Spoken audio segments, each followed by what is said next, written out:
Bună ziua, frumoși mei raci! Bine ați venit, dragii mei! Astăzi vom vorbi despre provocarea și surpriza lunii iulie 2024, luna în care probabil mulți dintre voi sunteți născuți, așadar la mulți ani încă o dată. Știu că v-am spus, dar vă mai spun încă o dată că îmi sunteți dragi.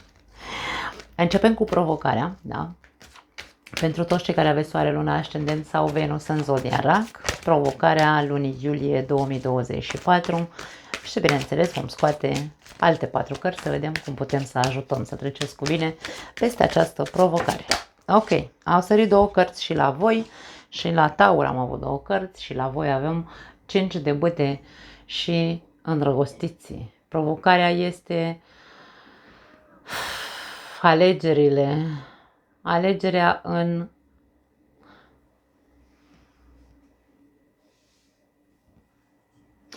mie îmi vine să spun, alege să nu mai ții pe a ta aici. 5 de bâte este o carte a celui care trage în sensul opus al celuilalt. Da? Aici am o sfoară, 2 persoane, unul la un capăt, unul la un capăt, unul trage în partea lui, unul trage în partea celuilalt. Să vedem cine învinge până la urmă, da? E ca și cum ești provocat, lasă-o, Doamne iartă-mă odată, ajunge, nu o mai ține pe ta. Pentru alții dintre voi e vorba despre alegeri în dragoste, alegeri care îți provoacă un mare conflict interior. Nu știi pe cine vrei în viața ta. Pentru că e ca și cum vreau și stânga, vreau și dreapta. Și sunt la răscruce de drumuri. Nu știu care e cea mai bună variantă pentru mine. Aici provocarea e dură pentru raci. Dragii mei, nu știu dacă veți avea o lună bună, îmi vine să zic aici. Nu toți, bineînțeles. Doamne ajută să nu fiți mulți dintre cei care mă ascultați. Hai să vedem cum putem ajuta.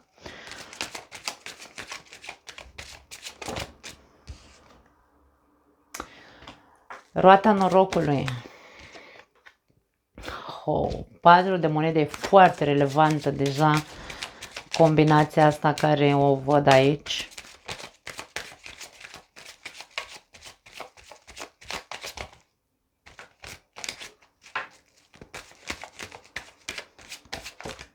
Ok, mai avem încă 3 cărți. 5 de spade și ultimile 2. Wow, moartea și turnul, nu pot să cred.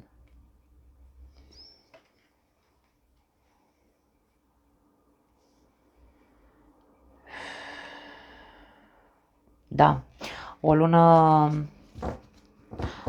dură, insist să spun că e o lună dură pentru raci.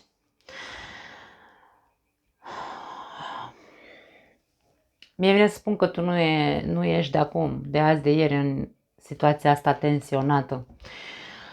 Unii dintre voi sunteți de mult într-un blocaj, într-o criză, nu știu ce aleg, într-un mare conflict interior.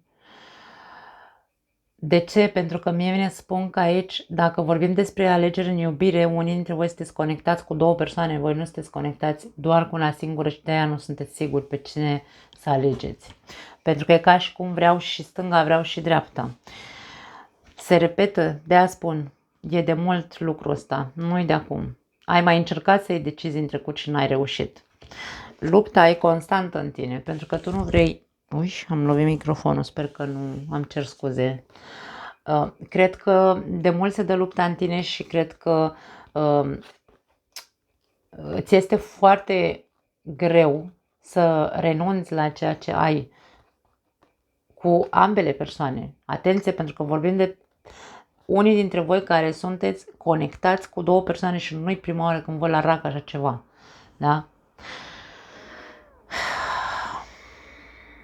Cred că aveți unii dintre voi sunteți de cel puțin 1 an de zile în cercul ăsta. Roata norocului are aici, bine, nu are aici, dar ne arată un ciclu de 1 an. Da? Cel puțin 1 an de zile, aș spune, pentru mulți dintre voi este această mare tensiune, luptă, nu știu, nu poți să renunți nici la unul, nici la altul sau nici la una, nici la alta, da? Boa, e un calvar ce veți trăi în această perioadă, vine să spun, pentru că se repetă din nou aceleași sentimente, probabil aceleași discuții, probabil aceeași luptă interioară.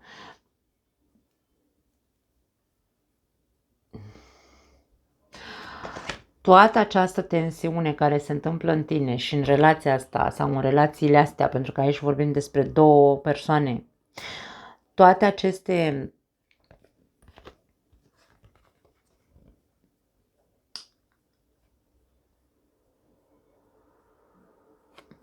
această nu pot să renunț la niciuna dintre ele, da? Are un efect devastator în tine. Cred că e corect, nu sunt sigură, da? Mă corectați voi dacă e. Ești terminat pe dinăuntru, eu nu te văd absolut deloc bine, deci pentru tine e un calvar. Tu trăiești într-un fel sau altul noaptea neagră a sufletului de o grămadă de timp, de cel puțin un an de zile. Nu poți să ajungi aici la o iluminare, nu poți să finalizezi un ciclu, mie vine să spun că sunteți într-un ciclu karmic, dragii mei, aveți o karmă cu două persoane. Wow!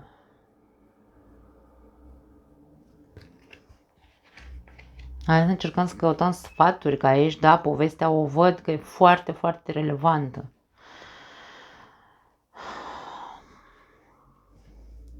În primul rând, ca sfat, roata norocului ne spune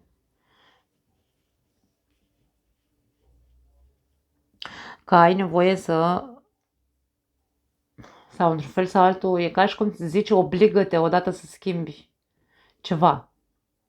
Pentru că e de prea mult timp tensiunea, e de prea mult timp conexiunea, e de prea mult timp povestea cu două persoane. Primul lucru, prima energie este schimbă situația. Cum? Schimbându-ți tu percepția despre... Aici e vorba despre zona de confort pentru unii dintre voi. Ce consideri tu că e zona de confort? Ce consideri tu că... De ce tu consideri că merită să ai ambele persoane în viața ta? La ce ți este greu să te deschizi? Sunt foarte multe întrebări relevante, dragi mei ragi. Dacă n-ați văzut, pentru că acolo s-a vorbit despre relații, în discuția care am avut-o, da, video care l-am făcut despre Lilith, Lilith intră în balanță, nu are legătură cu balanța, are legătură cu energia balanței. Energia balanței înseamnă eu și celălalt. Acolo sunt informații relevante, în cazul în care nu l-ați văzut, vă invit să vedeți acel video pentru că vorbim despre 9 luni de zile, e un tranzit pe care Lilith îl face în balanță și îl va face timp de 9 luni de zile. Revin, ca sfat, schimbă felul în care tu ai ținut relațiile astea până acum, felul în care te-ai adaptat la aceste relații până acum. Deschide-te, da? Dă-ți voie să recunoști cumva ce înseamnă fiecare dintre aceste persoane pentru tine, pentru că aici una dintre persoane este zona ta de confort. Ce însemna ea? Poate vorba despre persoana cu care tu ai construit o familie și așa mai departe și ți este foarte greu să renunți, bineînțeles, la ideea de băi, trebuie să-mi las acum tot casă, masă, așa și să plec cu amanta, de exemplu, sau să rămân singur. De ce nu? Pentru că aici e o mare chinuială care se dă în tine, tu nu știi. Probabil că nu știi dacă ți-e frică să rămâi singură, da, ca persoană, sau dacă iubești ambele persoane, sau dacă nu vrei să te desparți pentru că e zona ta de confort. Deci sunt foarte multe dacă-uri aici la voi, da? Deci aici e vorba despre deschide-te, pune mâna și schimbă lucrurile sau atitudinea pe care ai avut-o până acum, pentru că ești super închis în tine. Probabil nu vorbești nici cu unul, nici cu altul, sau nici cu una, nici cu alta, cu persoanele astea din viața ta, nu vorbești cu nimeni. Aici țin pentru mine, domne, e al meu. Nu spun la nimeni. Da? Deschide-te, vine să spun ca sfat, deschide-te, vorbește despre ce ai în sufletul tău, pentru că în tine e așa de mare conflictul încât singur nu vei reuși să schimbi nimic. Eu asta simt aici. Cinciul de spade vine și spune: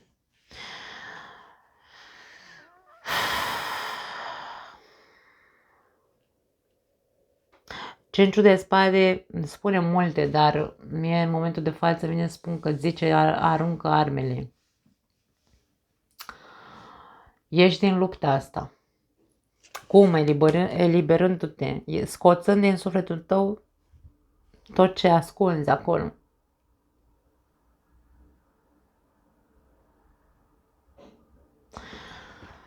Turnul și moartea sunt foarte relevante. Când ies împreună, aceste două cărți vor să ne deschidă ochii și să ne reveleze, pentru că sunt două cărți de revelație, să ne reveleze că ceva e mort de mult. O construcție din viața ta este moartă de mult. Dacă tu o ții în continuare doar pentru că reprezintă construcția pe care ai, sau turnul pe care l-ai construit lângă persoana de acasă, de exemplu, ca să ne înțelegem ce vreau să zic. Dacă tu la asta ții, pentru că nu vrei să pierzi ce ai construit lângă persoana aia, dar altceva mai profund poate nu te mai leagă, da? Deci conexiunea între voi este zona de confort, vreau să rămână clar. Și tu simți asta, dar calvarul îl treci pe dinăuntru. Pentru că nu spui la nimeni, tu te maci în singur înăuntru tău. Atenție, pentru că aici e vorba de ți s-a tot încercat, s-a tot încercat timp de un an de zile cel puțin, printr-o formă sau alta să ți se arate, să ți se reveleze că nu mai ai, că e mort de mult. E moartă de mult construcția aia, e dărmată de mult, moartă, îngropată și în toate felurile cum vrei tu. Faptul că tu nu vrei să renunți la ea, aici deja e chinuiala ta, eu de aia spun aici, tu te chinui singur, ești masochist, ca să mă înțelegi, da? Ca sfat e momentul să vezi că ce e mort sau morții cu morții, vii cu vii, cum vrei tu, iau cum vrei tu, da? Deci despre asta e vorba aici. Dacă vorbim despre, cum am zis că ești conectat, e o karmă, aici karma aduce eliberare într-un fel sau altul. Dacă tu ești conectat cu două persoane și trăiești un ciclu karmic, ca să ieși din ciclul ăsta karmic, n-ai cum altfel decât să recunoști, da? Nu mai lupta să menții, recunoaște ce în tine, ce tensiune există, recunoaște că, băi, da, o iubesc și pe stânga și pe dreapta. Punct. Ce facem? Pentru că e vorba de decizie. Ce fac? Că eu habar n-am ce vreau să fac pentru că te iubesc și pe tine și o iubesc și pe asta la altă. Aici e esența, e foarte tare. Wow, nu știu acum e povestea asta. Deci aici e vorba despre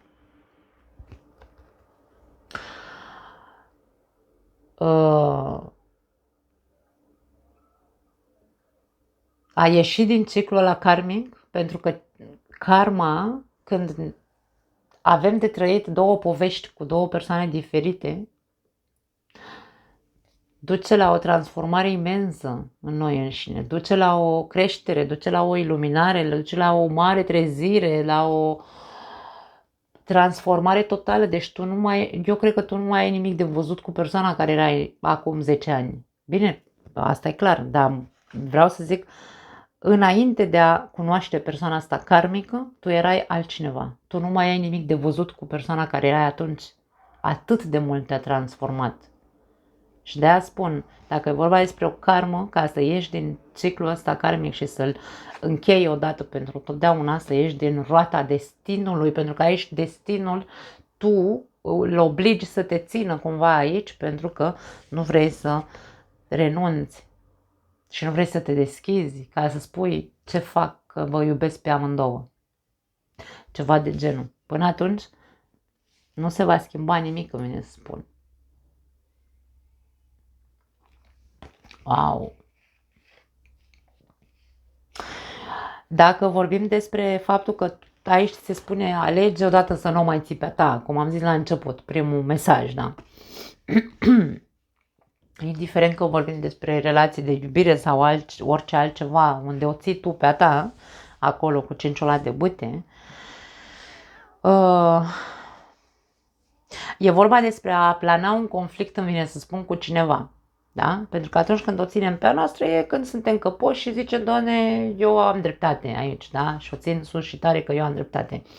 Aici e vorba, nu, stai puțin, că există aici vorba despre o reciprocitate în cartea asta. Persoanele astea două se privesc față în față, adică există oglinda. Uite-te la celălalt și vezi de ce Domnul ții pe ta într-una. E momentul să schimbi situația. E momentul să devim cumva, să aplanezi acea tensiune dintre voi doi. Ca să aplanezi acea tensiune între voi doi, primul ajutor este atenția la un comportament repetitiv. Pentru că dacă eu o țin pe a mea, că eu am dreptate, că eu sunt aici, nu știu, regele, aici am o persoană nobilă, da? Un nobil care ține aici monezile astea, îi aparțin și zice, sunt ale mele, este ceea ce eu cred că e adevărat, este ceea ce eu consider că e corect, da? Deci o ții pe ta. Aceste două cărți spun nu mai ține așa, dar las-o așa, ieși de acolo odată. Vezi că tot repeți, uite-te că mereu probabil te-ai comportat la fel și ți se spune gata, ți ajunge. Pentru că tu ești provocat să rezolvi problema asta, da? Să renunți la o ține pe ta. De ce? Totul are un scop aici. Moartea și turnul, da? Cinciul de spade ne spune că probabil ai ținut topa ta și ai luptat și poate lupte de orgolii între tine și o altă persoană. Amândoi sunteți orgolioși, dar cineva la un moment dat trebuie să rupă funia asta. Nu puteți să o țineți la infinit așa. Mai ales dacă e cineva apropiat ție, atenție. Din nou ne întoarcem la o conexiune. Nu contează cine e persoana. Poate să fie copilul tău, poate să fie soțul, poate să fie vecinul care toată viața te-a înțeles foarte bine și dintr-o dată așa s-a produs o mare tensiune între voi și o țineți fiecare pe a voastră, da? Putem vorbi de două persoane care au avut o relație frumoasă împreună, da? Și o țin pe a lor fiecare. Ei bine, aici nu zice gata, ți ajunge cât ați luptat, da, aici în orgolii v-ați bătut în orgolii. Aveți și voi tot așa, mai mult de un an de când o tot țineți langa. Turnul aduce iluminare, aduce trezire. E momentul să vedeți că de fapt ce faceți este că omorâți relația asta în loc să o construiți. Alegerea vă aparține. Alegerea vă aparține. Destinul sau viața, universul nu vine să vă zică nu vă mai dați cap în cap. Nu, vine și ce puteți să o țineți langa cât mai vreți. Dar trebuie să conștientizați că omorâți relația, conexiunea între voi. Cu cât mai mult continuați să o țineți așa, în ritmul ăsta pe care deja e ca și cum v-ați adaptat. Aia între noi deja așa o să o ducem toată viața, că nu avem altceva de ales. Ba da, ai de ales. Când conștientizezi că îți omori singur relația cu persoana respectivă. Și poate atunci îți dai seama că e mai bine pentru tine ca tu să arunci armele astea, ca tu să tai funia asta. Da, wow! Mamă, ce e aici la raci, dragii mei, nu știu ce se întâmplă cu unii dintre voi. Hai să vedem surpriza, poate mai plăcută. Ia uite ce lung o să iasă video ăsta pentru voi. Ok, surpriza. Împărăteasa, mare grijă la... Dacă nu vă doriți un copil în această perioadă, aveți grijă că surpriza poate veni pe partea asta. Să rămână însărcinată o persoană aici, că ești tu, că e amanta, că e nevasta, că e cine o fi. Dacă are legătură cu provocarea care am văzut-o, mare grijă aici. Surpriza poate fi asta. Pentru unii dintre voi surpriza poate fi una foarte plăcută, poate de mult vreți să faceți un copil. Aici surpriza poate fi, baza surprizei poate fi că rămâneți însărcinați. Da. Pentru alții dintre voi, surpriza poate fi, bineînțeles, și pe plan personal. Mă simt mult mai încrezător în mine, mă simt mult mai bine. Nu cred că e cazul. Da, o vom vedea. Hai să scoatem cele 4 cărți. Pentru alții dintre voi e posibil să vină surpriza și pe plan financiar. Da. 6 de bâte și mai vreau o carte. Ok. 7 de cupe. Da.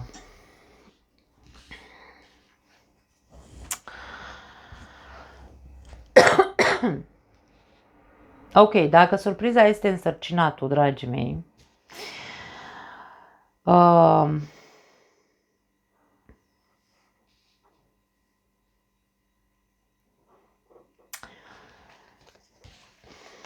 dacă are legătură cu ce am vorbit în provocare, pentru cei care nu știți cu cine vreți să fiți, aici vorbim despre dacă rămâne însărcinată ori nevasta, ori amanta, sau mă rog, tu rămâi însărcinată, da? Că tu poate ai 2 persoane în viața ta pe care le iubești ca femeie și rămâi însărcinată, rămâi cu cine n-ar trebui, îmi vine să spun.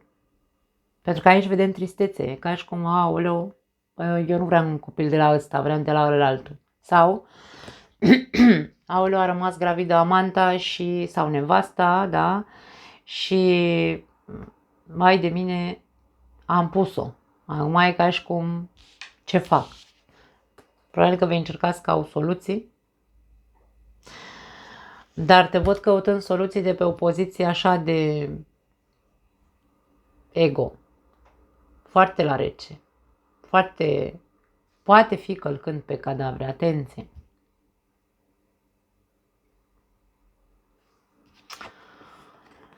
Pentru că în tine se trezește dintr-o dată o telenovelă în capul tău. Începi să-ți faci filme în cap. Eu aș spune aici că dacă rămâne gravidă amanta, o să fii,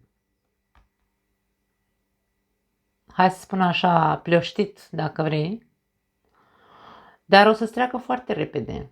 Pentru că e ca și cum tu vezi drumul, soluția, e ca și cum soluția era asta.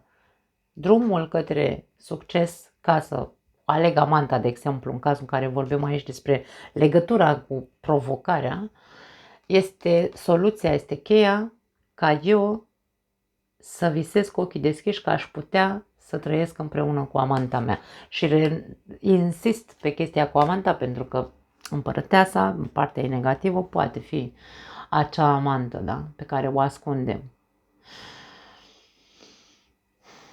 Și începi să-ți faci filme în cap, să te iluzionezi și să zici, wow, poate e mai bine că a rămas gravidă și așa putem să fim împreună. Aici tu îți vei construi povestea ta. Wow! Dacă tu, ca femeie, rămâi însărcinată cu soțul tău și tu nu vrei cu soțul tău și vroiai cu amantul, dezamăgirea există și probabil că nu vei spune nimănui, dar vei lua tu decizia ce vei face. Încă nu te văd să ești confuză, nu știi dacă cel mai bine e să păstrezi copilul sau să avortezi. Probabil că aici te vei pune pe tine pe primul plan și vei spune, ok, trebuie să mă gândesc la mine, să fiu egoistă și să zic ce fac. Mă încarc într-un fel sau altul, îmi iau responsabilitatea, da? Unui copil care, dacă eu visez la amant, de exemplu, și rămân gravidă cu bărbatul meu, îți dai seama, cresc copilul celuilalt și rămân cu celălalt, nu știu, e vorba aici de un cacao, aici cacao mental pentru unele dintre voi în cazul în care se întâmplă asta, pentru că surpriza vine pe acolo, dacă nu vreți să rămâneți însărcinați, însărcinate, aveți mare grijă, da? Mare grijă pentru că va fi așa cumva o mare confuzie, o mare decepție, va fi ceva care nu va fi foarte interesant pentru voi. Da.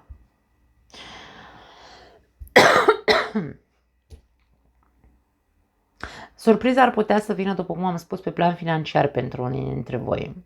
Să aveți planuri de succes, poate aveți niște, nu știu, niște idei pe care vreți să le puneți în practică, să construiți ceva, să creați ceva pe cont propriu.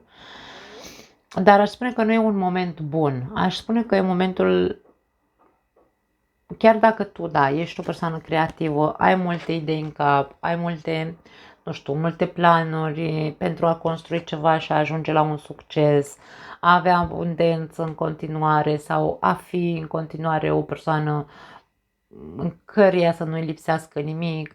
Te văd având planuri, dar e aici ca și cum nu ești în cel mai bun moment al tău din punct de vedere emoțional.